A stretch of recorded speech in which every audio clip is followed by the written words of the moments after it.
Muy buenos días. Este es tu programa Una luz en la oscuridad. Palabra de Dios para las naciones. Porque por toda la tierra salió su voz y hasta el extremo del mundo sus palabras. Continuamos, mis carísimos oyentes, en esta nuestra serie Matrimonio y Familia. Estamos hablando de la unión marital. La misión dada a los esposos en el matrimonio de llegar a ser una sola carne. Y pasemos a hablar entonces de la unión en el ámbito espiritual. Dice el apóstol San Pablo, de parte de Dios, en la segunda carta a los Corintios, el capítulo 6, que no os unáis en yugo desigual.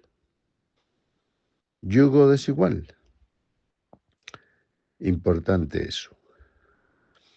Ya se había dicho de parte de Dios en el libro de Deuteronomio que no se arara con buey y con asno, dos especies diferentes de animales, cada uno pues con una utilidad especial en las labores del campo, pero que no debían juntarse para arar. Esto entraña una gran verdad que vamos a explorar.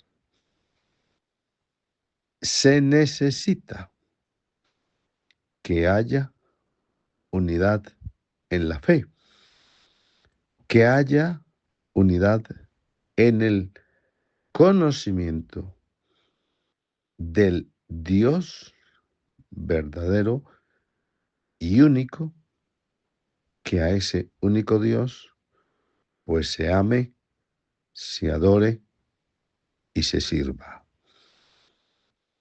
Bien está escrito: oye, Israel, el Señor nuestro Dios, el Señor uno es, y amarás al Señor tu Dios con todo tu corazón, con toda tu mente, con toda tu alma y con todas tus fuerzas.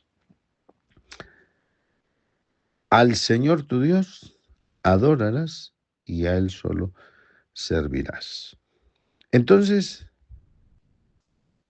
luego de que se hace declaración, vuelvo a lo que dice el apóstol San Pablo: no os unáis en yugo desigual.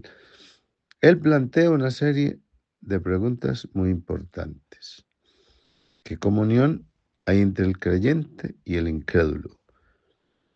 Entre la luz y las tinieblas, entre el templo de Dios y los ídolos, entre Cristo y Belial, o sea, Satanás.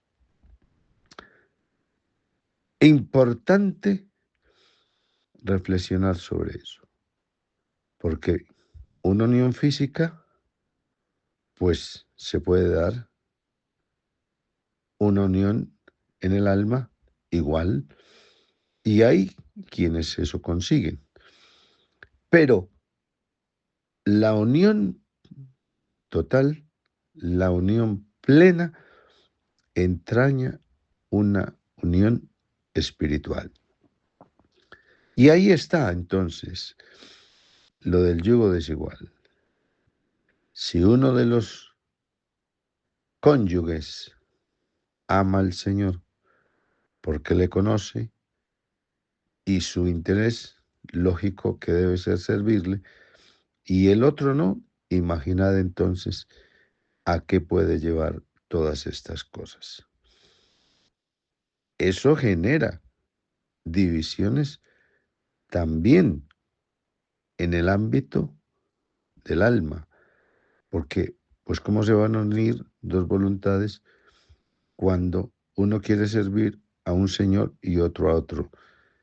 Y bien se dice que no se puede servir a dos señores. No se puede estar sino bajo el señorío de uno solo. Y el Señor verdadero pues es Cristo. A Él, el Señor, es a quien debemos amar y servir. Entonces, nota eso. ¿Cuáles son los objetivos de alguien que no es creyente en el verdadero Dios? ¿Para quién quiere vivir aquel que no ha puesto su vida en las manos de Dios? ¿En qué se querrá ocupar quien no teme a Dios? Y viceversa, ¿a quién querrá honrar? ¿A quién querrá obedecer? ¿Qué clase de vida pues querrá llevar aquel que conoce al Señor de gloria, a Jesucristo? Pues la consigna está expresada ya por estos hombres de Dios. Juan dijo: es necesario que Él crezca y que yo mengüe. El apóstol Pablo declara: para mí el vivir es Cristo. Entonces, una desigualdad en ese ámbito lo echa a traslocar todo. No solamente en el ámbito espiritual, sino también en el ámbito, pues, anímico.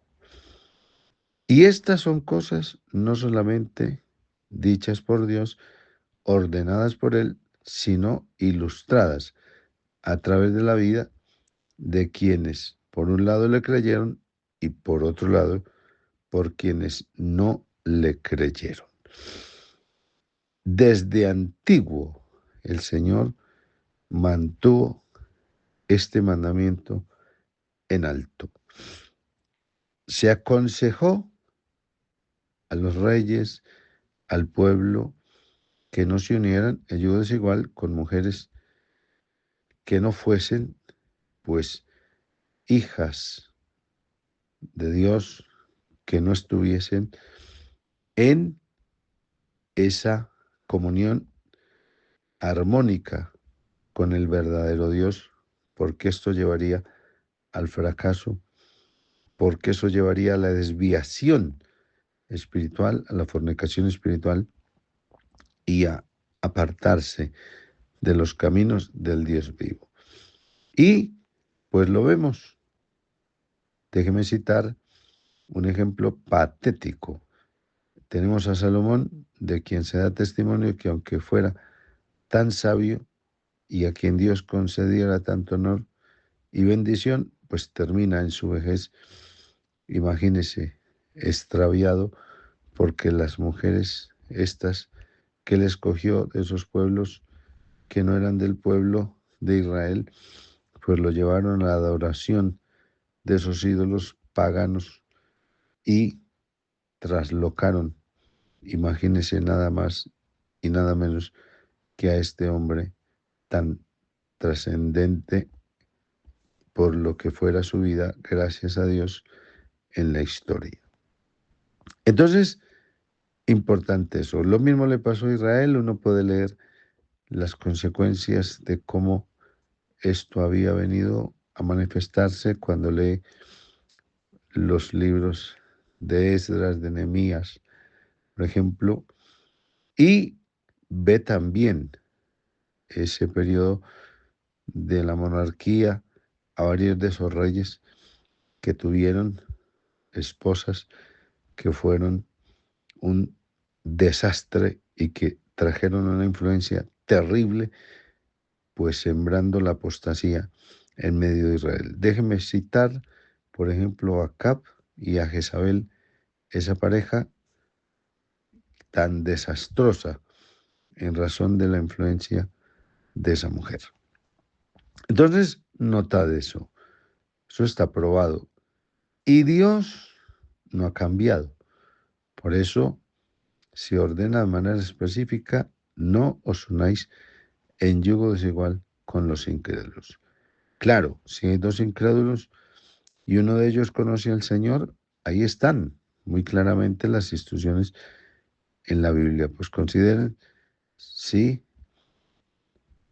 esa situación y se ordena muy claramente, como discurre el apóstol San Pablo en la 1 Corintios capítulo 7, pues lo que se ha de hacer, que podremos retomar en algún momento para mirar eso en más detalle.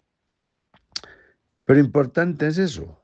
Si no hay matrimonio, solo se convive, pues hay que tomar una decisión muy bien pensada, porque pues a libertad llama el Señor, y si se va a entrar en el estado matrimonial, pues ha de enfrentarse con toda responsabilidad y también pues seguir las instrucciones muy puntuales que se dan. El apóstol San Pedro, de parte de Dios, habla sobre eso en su primera carta, el capítulo 3, diciendo pues cuál debe ser la conducta de las esposas que llegan a tener un marido inconverso, incrédulo. Y pues a la inversa, también se dice de ello, reitero, en la 1 Corintios, el capítulo 7.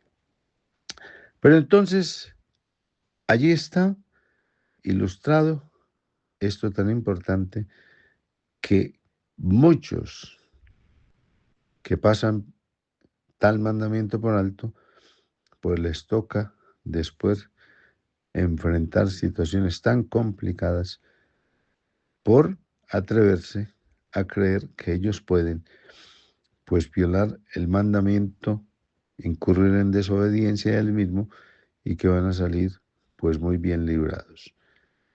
Muchos casos de esos terminan en una derrota total, porque hasta el creyente termina ya de nuevo en el mundo, alejado de Dios por la influencia pues que genera el cónyuge que es incrédulo.